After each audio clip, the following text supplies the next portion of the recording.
report by the Committee of Finance and Budget in as far as their contribution to the Division of Revenue Bill. Mr. Speaker, as I seek your indulgence with my vocals, I want to remind this House that we've been here before. We've been here where we are supporting the report of our Committee on Finance and Budget and rejecting the proposed DORA from the National Assembly. Mr. Speaker, if you are very keen to listen to the Finance and Budget Committee, the Finance and Budget Committee are telling us that the National Assembly is completely violating the Constitution. It is violating Article 202 that demands for revenue raised to be shared equitably. It is also violating the Constitution in the sense that they have received the audited financial statement from the Auditor General for the year 2024-2025, but they have refused to consider, meaning any funds which are being shared can never be shared equitably between the national government and the county government. Mr. Speaker, if we are relying on audited financial statement for the year 2020, 2021, the only amount of money that can be proposed by the National Assembly to be shared among counties will only be a fourth. For the last DORA was only going to be about 405 billion. But we were pushed down, even after those mediation, we were pushed down to a figure of about 387. Now, let's just be realistic. We have had an agreement between our party ODM and KK that we are going to endeavor to ensure that we send at least 450 billion to the counties. Where did we have this agreement? Because we are aware, we are alive to the fact that there are these undiscretionary expenditures that must be taken care of. Because if you are deducting money from an employee, and you yourself as an employer are not able to remit the 30 billion that you have deducted because you do not have enough money to pay your pending bills or to introduce any other development, then what are you going to be doing? Mr. Speaker, sir, we are continuing to dig a deeper hole when it comes to an issue of our fiduciary responsibility. It is about time, Mr. Speaker, that we ask ourselves whether these debates and whether the position we take as a Senate is a position that we all understand, that we are fighting for our counties to be able to get money so that there are no pending bills, so that also they can be able to complete the cycle whereby you deduct statutory deductions, you remit them to allow the government to continue raising funds. Mr. Speaker, one of the biggest challenges that I see is that sometimes there is a huge disconnect. And I strongly believe that there is a time that we should, this House, the Committee of Budget of the National Assembly and the Committee of Budget of the Senate should actually sit together and try to make sense of the DORA. Before it comes here, we waste time, we debate, we try to drill some sense into how money should be divided using the Constitution. But we seem to be getting nowhere. We are trying to drill wisdom to the Committee of Budget of the National Assembly. That there's no way that you're going to come here and say that you are proposing to give counties 405 billion, yet alone. If you are to take these undiscretionary expenditures, like the housing levy, like the SHIF, like the NSSF, you know, like also other expenditures, you know, there's no way, this 31 billion, there's no way you can be able to support these counties. Even if you take the 387 plus the 31 billion, that gives you 418 billion. So, Mr. Speaker, we need to be candid enough that if we are supporting devolution, we do it with facts. We put facts on the table and we try to educate these people on the need to ensure that we maintain a fiduciary responsibility. Mr. Speaker, the reason why a lot of people blame the control of budget is because they don't read the Constitution. They don't read the laws. You know, we were here the other day arguing about money being sent to Nyamira County. And some of us were busy blaming the control of budget for releasing money to 2 different assemblies. Yet we have a law that all of us must read and understand. If you read Section 103 and Section 104 of the PFM Act, it is quite clear. It says 103 says establishment of the county treasury. 104 says that the head of the county treasury shall be the CC in charge of finance. And only the CC in charge of finance can be able to send requisitions to the control of budget. So we need to be clear here, because sometimes we talk, yet we don't have facts. Today, I want to demystify this issue of the division of revenue bill. Mr. Speaker, sir, this constitution, which all of us read on a daily basis, it's quite clear. If you go to Article 201, Article 202, in fact, Article 201 talks about a fiduciary responsibility.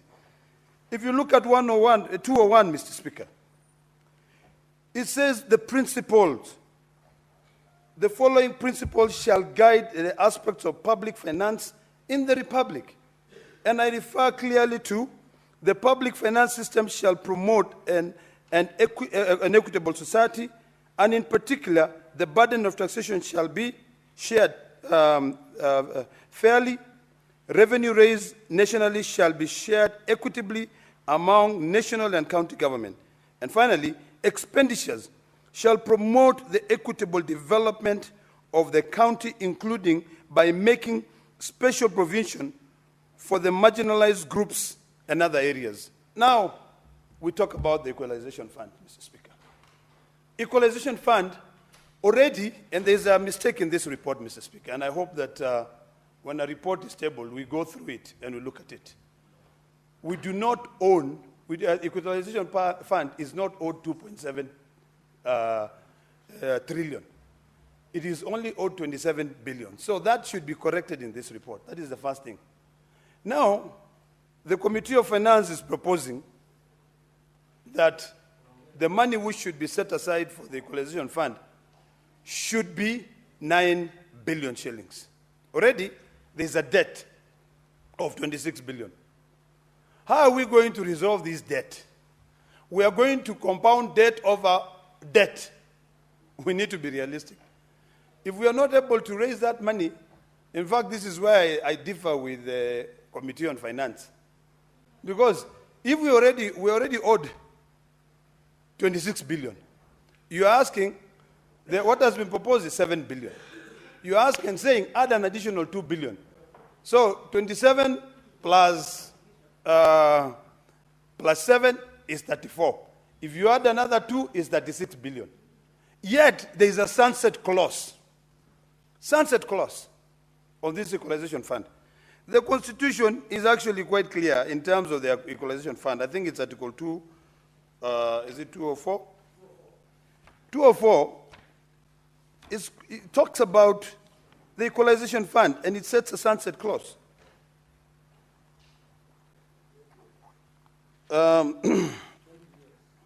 For 20 years. And that 20 years is lapsing very soon. So the question that I haven't had the Finance Committee responding to, or any of my colleagues, and I'll seek some wise counsel from my colleague, Senator Eddie, is that what happens if we don't amend the Constitution to be able to extend the time of the Equalization Fund, and the 20 years is coming to an end? What happened? Yet, the money has still not been paid. Is this money going to be in a fund which exists? Or is it going to be in a fund, or it's going to be in a fund that exists? So these are questions that we must ask ourselves diligently. Ask ourselves and see where is the problem and how are we going to resolve this problem. Then it comes to the issue of accountability, Mr. Speaker. We are all complaining that projects are stalling. You know, there are so many projects which the national government has initiated. And when it comes to the issue of Narok County, Mr. Speaker, I want to be very candid and very clear on this. There's an airport which is a responsibility between both the national government and the county government. And I applaud my county government of Narok and the Ministry of Transport because, of course, they have looked at issues to do with Article 187 of the Constitution in terms of a function which is for national government being undertaken by another level of government. And coming and saying, we need this service. If the national government cannot afford it, we, the people of Narok, who I consider ourselves very rich, can be able to afford to build the terminal. So these projects must be completed. You know, when you initiate the project, let's complete them. This is why I said the other day, the contractor, and I want to call upon the Ministry of Transport and KAA, please move to site because you're not on the site. I was there 2 days ago. I'll be there again on Friday. I'll be a thorn in your flesh to make sure that these projects are completed. That is the only way we are going to be able to make sense. Mr. Speaker, sir, a couple of days ago, I listened to my colleague, Senator Kajwang, and he was raising a very valid point. And Mr. Senator Kajwang really asked a very simple question. He said, why is it that when governors are exiting, they start launching huge projects? They budget huge projects. And this is when the governor is exiting from serving a county for 10 years. When he's leaving, he now launches a big project which becomes a burden to the other incoming governor. In Narok, we had a similar problem with the hospital and the medical technical training college, which was officially opened by the president the other day. Save from that technical college, the hospital had to be taken over by the national government because it was a project that could not be managed by the county government of Narok. We had a similar case in Kakamega County, where the level 5 hospital, which was being built by the then governor Paranya, became, a white elephant project that could not be completed. So when it comes to the issue of accountability, when it comes to the issue of financial management, all of us, Mr. Speaker, must be alive to the fact that there are limitations. There are things that we can be able to do, and there are things that we cannot be able to do. If we are not alive to the fact that there are limitations, we will be unfair to the current and the future generations. People will commit suicide because their pending bills have not been paid, and yet there's nothing we are doing. We passed a motion here, but being implemented, it becomes a challenge. So, Mr. Speaker, sir, when we are talking about amending the Constitution, there are things that we've seen that do not work in this Constitution when it comes to financial management. There are a lot of companies that collect revenue on behalf of county governments. And since they are required by Section 109 of the PFM Act and our Constitution to be able to remit 100% of the money that they collect to the county revenue fund, for them to be able to bill for their services, whenever they bill for their services, they are not paid. So it creates a problem. So you want this person to raise money for you. But then when he has raised that money for you, you don't want to pay him. Number two, the law says the shareable revenue, the money shall be considered, the Auditor General, the National Assembly shall consider the most current audited financial statements. But guess what? Because we are uncouth, because we are insincere, because we do not subscribe to the principle of,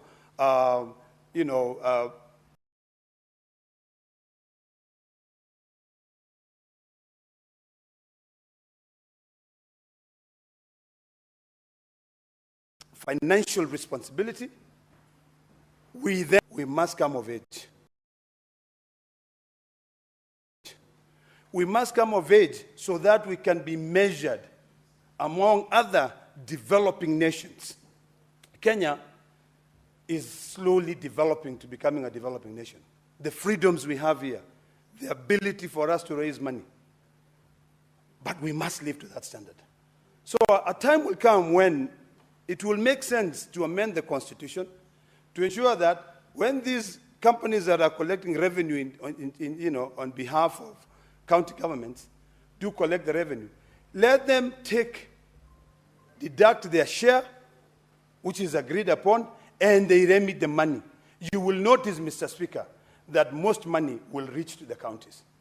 But currently, when you know that you have to send 100% of the money because the PFM Act Section 109 demands that, and I believe it's Article 217 of the Constitution, when you know, and I want to be correct on that, so that I don't leave anything. Yeah, I think it's 217. I'm correct that. No, 207. Sorry, Mr. Speaker. When you know that when you send the money that you've collected, you now have to go and beg the county governor for you to be paid your services. It becomes, it demoralizes you in the point where you don't even disclose how much money you've been able to collect. In fact, it's Article 207 of the Constitution, which mirrors Section 109 of the Public Finance Management Act. So, Mr. Speaker, in conclusion, I want to reiterate the fact that as a House, all of us, number one, must read this report. Number two, we must always have a sense of occasion. All of us must debate on facts to be able to guide this nation. We must be able to come out and say that whatever we're debating is what our good committee has undertaken.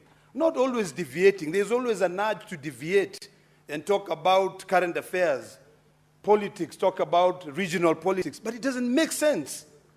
What will make sense, Mr. Speaker, is if all of us understand the report being submitted by the committee. The distinguished senators sat, burned the midnight oil to be able to demystify the proposals from the National Assembly. It will only be better for us if we can read them. And after reading them and having a conversation with the members of that committee, I believe, and I've come to a firm belief, that the only way the devolution will work is, one, if we send the 450 billion that we agreed between ODM and KK, or in the worst case scenario, we send money that can be able to take care of the undiscretional expenditures. Number three, we also must make sure that we resolve this quagmire, this confusion. We stop dilly-dallying on the matter of equalization fund. The 26 billion, if we add an additional 7 billion, I don't even support my good friend, Senator Eddy, by saying he wants 9 billion. If we cannot raise 26 billion, if we are given the 7 billion, it's good enough. But that 7 billion should go and support and raise these communities. Raise these communities. When you continue accumulating debt over debt, it doesn't help. So finally, Mr. Speaker. Your neighbor, Senator Edi Okech, wants to inform you. I'll be more than happy to be informed. Senator Okech. Mr. Speaker, there is an exchange there. So, Madam Speaker, the Senator of Narok has questioned whether I want this 9 billion to be given to counties instead of the entire amount. What I wanted to inform the Senator is that the structure, and we have been fighting this for over time now, Madam Speaker, the structure of the equalization fund has been that every single year, this money is allocated. The money is allocated, but it never gets to leave the treasury because of a number of reasons, just in the implementation metrics of the equalization fund. So the 26 billion that is already owed, that is quoting, is something that had been allocated and actually been given to the treasury. It has just never been released accordingly. But in this budgeting, we are saying that this budgeting, the proportionate amount that must go to the equalization fund for this particular finance year is the 9 billion. So the 9 billion is not going to pay debt. The 9 billion is what is rightfully meant for the counties in this financial year. But the debt that is in the treasury is that the money that is there has been put aside on a special, remember, Equalization Fund is a special purpose fund, and it has just not been released by the treasury, and that is what he himself, as my whip, and myself must fight the treasury to release those funds to go and do the work they're supposed to do, because they're never releasing them, but they keep on allocating them. So this is just a commensurate amount to this, tied to this particular financial year, the 9 billion that we are requesting of. It's not necessarily the one to pay the debt. Thank you, Mr. Speaker. Madam Speaker. Thank you, Senator Eddy. You can proceed, Senator Ledama. Thank you, Madam Speaker. Let me appreciate my good friend and neighbor, the distinguished senator from Migori, for informing me. I'm well informed, and that notwithstanding, my argument is very simple, that this amount that we are allocating, yet we cannot be able to spend it before the financial year is over. Madam Speaker, I think I need more time because my clock was running when I was being Please add informed. him a minute. It's the one that was donated to Senator Eddy. So I'll have like 6 minutes? 1 minute. 1 minute. Let me end by saying the following. That notwithstanding, Madam Speaker, it is imperative that we adhere to Article 201 of the Constitution of Kenya. Openness is very key. Public participation is very key. Let Treasury come in and tell this House, because if you read the Constitution, it mandates the Cabinet Secretary in charge of any department to appraise the National Assembly and the Senate on the workings of their ministry. So let us, it will be good for the Committee of Finance and Budget to now call the Cabinet Secretary here to say, why are we allocating money and you are not spending this money? And that is why I'm arguing that the reason why they are not spending that money is not because that money is there. It is because that money is not there. Let us be realistic.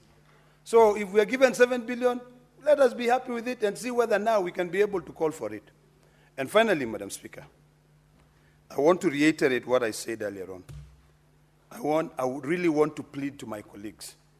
Please read this report and let us debate and always have a sense of occasion on what we are debating to help Kenya. I thank you, Madam Speaker. Thank you, Senator Ledama. I have a communication from the chair on visiting teachers and students from Tenwek High School in Bomet County. Honorable Senators, I would like to acknowledge the presence in the public gallery this afternoon of visiting teachers and students from Tenwek High School in Bomet County. The delegation comprises 2 teachers and 49 students who are in the Senate for a one-day academic exposition. Honorable Senators, in our usual tradition of receiving and welcoming visitors to Parliament, I extend a warm welcome to them, and on behalf of Senate and on my own behalf, wish them a fruitful visit. I thank you. I want to request Senator Joyce from Bomet County also to welcome the group, and also to be supported 1 minute by Honorable Senator